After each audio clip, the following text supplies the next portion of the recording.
Fala, doutor, roda a nossa vinheta.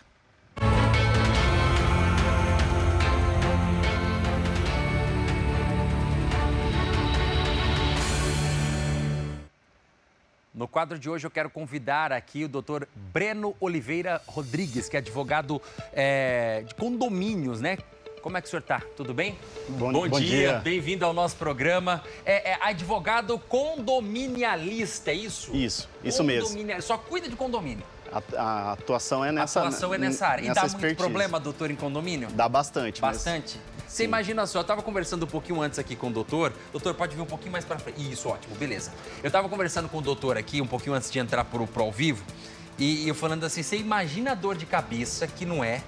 Só de conviver em casa, às vezes, pai, mãe, filho, já dá dor de cabeça. Sim. Já dá desentendimento. Imagina você morar num condomínio e aí tem um monte de gente dividindo o mesmo quintal. São perfis diferentes, são gostos diferentes, pensamentos diferentes e é por isso que os advogados estão ali justamente para trazer soluções. Trazer soluções para esses problemas, né? Exato. Então tá bom, doutor, vamos lá. Eu começo mostrando aqui no nosso quadro, nosso telão.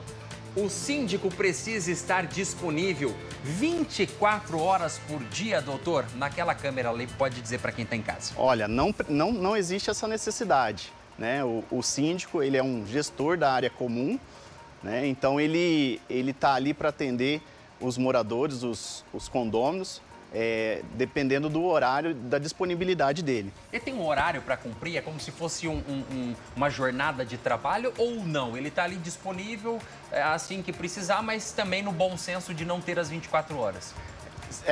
Se for caso de síndico profissional, ele costuma fazer o horário dele, às vezes 2 ou 3 atendimentos semanais. Sim, ao condomínio. Entendi. Vamos para a próxima pergunta aqui no nosso quadro Fala, Doutor. Vamos lá. O que é área privativa, comum e útil, doutor? Bom, a área privativa é a área exclusiva dos apartamentos, né? Sim. Todo apartamento é uma área privativa. Sacada. A garagem entra como área privativa ou a não? área comum. Área comum. Isso. Entendi. Tá? E a área útil é a vaga da garagem. A área útil é a vaga da garagem. Isso. A área comum, então, tudo ali, por exemplo, o corredor, o elevador, os halls, isso tudo é considerado como área comum. O espaço gourmet, a churrasqueira, a piscina. Entendi. A área útil, no caso, a vaga de garagem, isso. Ou seja, respeitando sempre cada um na sua vaga. Sim. Então tá bom, vamos lá. Próxima pergunta no Fala Doutor de hoje. Inquilinos podem votar em assembleias? Sim, eles podem sim, desde que estejam munidos de procurações, entendeu? Uhum. O proprietário ele deve outorgar essas procurações, né, para que o inquilino possa participar e votar em assembleia. Às vezes o inquilino fica pensando assim, mas está tendo assembleia, eu não posso participar. Poder até pode, ele só precisa desse aval, dessa autorização, seria uma espécie de procuração. É uma né? procuração. Uma procuração do proprietário. Com os poderes específicos para participar da assembleia, votar, discutir, deliberar, entendeu? Bacana, legal. Vamos para a próxima pergunta no nosso quadro de hoje. Boleto de condomínio pode ser protestado? Pode sim. Existe um provimento hoje do Tribunal de Justiça, provimento número 8, que permite que as cotas condominiais podem ser protestadas em cartório. Certo. Então, quem tem o condomínio está em atraso, é bom pagar em dia, ou até mesmo, às vezes, atrasou uma ou duas, já entra em contato para tentar negociar. Dependendo do condomínio, a conta que o condomínio tiver em algum banco, esse protesto já é automático a partir de 30 dias. Entendi. Então, dependendo, com 30 dias após o vencimento, já entra no protesto. Sim. Certo. Vamos para a próxima pergunta no Fala Doutor. Quem paga as despesas ordinárias e extraordinárias? Vamos explicar primeiro o que são essas despesas ordinárias e extraordinárias e quem paga.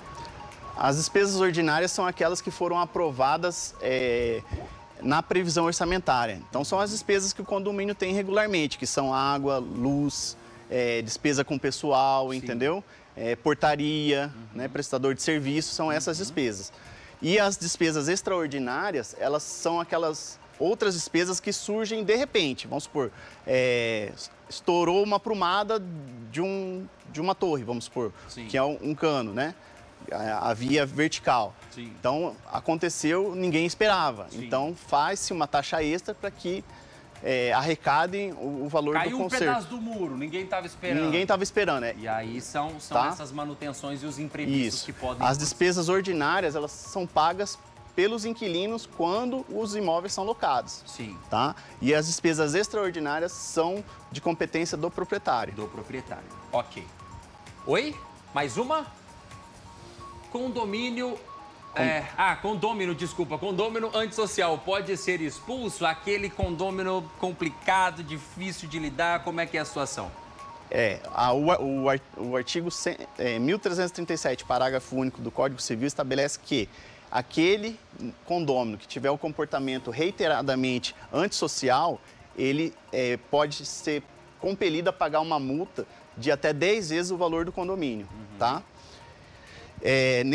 Quando já não tem, a multa já não surte mais efeito, entendeu? Aí o condomínio ele pode pedir a expulsão, sim, do condomínio antissocial. Entendi. Então, você que de repente está caçando muita confusão no condomínio, é bom tomar cuidado. Sim, né? É bom certeza. tomar cuidado para não exceder. Mais perguntas, produção? Última pergunta. O síndico pode ser destituído do cargo? Podem pedir o impeachment do síndico? Sim, com certeza. O síndico ele pode ser destituído quando ele praticar irregularidades, não prestar contas ou por má administração. Tá? Então, são os 3 motivos que o Código Civil estabelece que pode causar a destituição do síndico. Certo. Doutor, aí uma pergunta minha aqui agora. O síndico, ele necessariamente precisa ser eleito pelos os moradores, os proprietários, os condôminos, enfim, ou não? Existe alguma outra forma de ter um síndico? Contratar um síndico profissional, vamos dizer assim. É assim, geralmente na implantação do condomínio, a construtora ela se reserva no direito de ser a síndica do condomínio, de contratar um síndico por conta dela. Sim. Tá? A partir de um determinado tempo que é previsto em convenção, daí é eleito um síndico para tocar o condomínio daquele momento para frente. Certo. Então tá, olha, eu conversei aqui com o doutor Breno Oliveira Rodrigues, advogado condominialista. Doutor, muito obrigado pela presença do senhor. Obrigado. Aqui, tá? Parabéns pelo trabalho. E sempre que tiver oportunidade, as portas estão abertas aqui no nosso programa. Obrigado pelo... Tá certo? Valeu, obrigado, um abraço.